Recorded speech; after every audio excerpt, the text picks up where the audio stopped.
ఈరోజు వాళ్ళు ఇచ్చిన సూపర్ 6 ఫెయిల్యూర్ అయ్యారు. అది ఎవరు మనం అడగకూడదు. లా అండ్ ఆర్డర్ ఫెయిల్యూర్ అయ్యారు. అది మనం ఎవరము అడగకూడదు.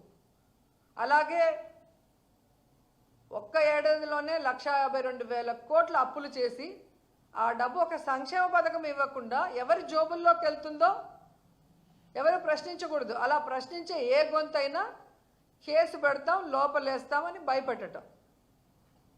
నిజంగా తప్పు చేస్తుంటే ప్రూఫ్ ఉంటే దానికి తగ్గ కేసు పెట్టండి. శిక్ష అనుభవించడానికి ఎవరైనా రెడీగా ఉన్నాం. అంతేగాని దొంగ కేసులు పెట్టి మ్యానిపులేట్ చేసి డైవర్షన్ పాలిటిక్స్ చేయాలనుకుంటే భయపడే వాళ్ళు ఎవరూ లేరు. ఈరోజు ఆయన పెడుతుంటే నవ్వుతున్న వాళ్ళ ఎమ్మెల్యే, ఎంపీలు, మినిస్టర్లకి రాబోయే కాలంలో మేము నవ్వుతాం. అప్పుడు మీకు తెలుస్తుంది ఆ నవ్వు వెనక నవ్వితే ఎలా ఉంటుందో.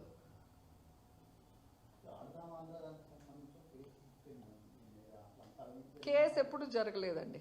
వాళ్ళు ఊరికే చెప్తా ఉంటారు అంతే.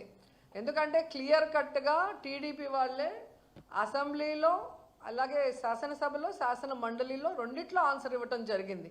దీనికి ఎంత అమౌంట్ కేటాయించారు, దాన్ని R&B ద్వారా ఎలా టెండర్లకి ఎంత అమౌంట్ కేటాయించారు, ఏ విధంగా పర్చేస్ చేశారు, అలాగే 26 జిల్లాల కలెక్టర్లకి ఆ అమౌంట్ ఎలా ట్రాన్స్ఫర్ చేసి అక్కడ గేమ్స్ని ఆడించారు, ప్రైజ్ మనీ డిస్ట్రిబ్యూట్ చేశారు అనేది క్లియర్ కట్గా ఉంది. ఇక్కడ మినిస్టర్కో లేదా బైరెడ్డి సిద్ధార్థకో ఏం సంబంధం ఉంది? డైరెక్ట్గా అవి జరిగిపోయినాయి. కలెక్టర్లకు వెళ్ళింది, R&B దీనికి వెళ్ళింది.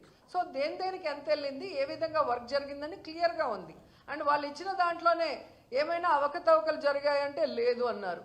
ఏమైనా చర్యలు తీసుకోబోతున్నారంటే అలాంటి ప్రసక్తే లేదని వాళ్ళే క్లియర్గా ఇచ్చి మళ్ళీ టీవీలకు మాత్రం సంబంధం లేకుండా ఏదో మాట్లాడతారు. అంటే మొదటి నుంచి వాళ్ళు చేసేది ఆన్ పేపర్ వాళ్ళు అబద్ధం చెప్పలేరు. ఎందుకంటే అది వాళ్ళ మెడకి ఉరితాడులాగా బిగుసుకుంటుంది. జగనన్న చేసిన అప్పుల విషయంలో కూడా ఛానల్లో చెప్పిన దానికి పయ్యావుల కేశవ్ గారు ఇచ్చిన దానికి తేడా మీకు తెలిసిందిగా.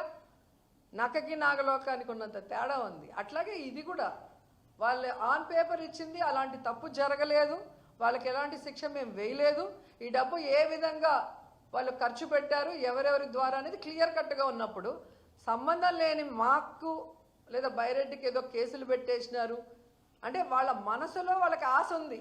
రోజాని అరెస్ట్ చేసేయాలి, సంబరాలు చేసుకోవాలి, లేదా కొడాల నాన్ని అరెస్ట్ చేసేయాలి, సంబరాలు చేసుకోవాలి, లేదా పేరుని నాని లేదా అంబటి. అంటే ఎవరైతే గట్టిగా మాట్లాడతారో, ఎవరైతే టీడీపీ జనసేన చేసే తప్పుల్ని ఎత్తి చూపిస్తారో వాళ్ళని అరెస్ట్ చేస్తే వీళ్ళకి సంబరం. అంతేగాని వాళ్ళు మంచి పనులు చేసి పేరు తెచ్చుకుందాం, వాళ్ళ నోర్లు ముయిద్దామన్న ఆలోచనే లేదు వాళ్ళకి.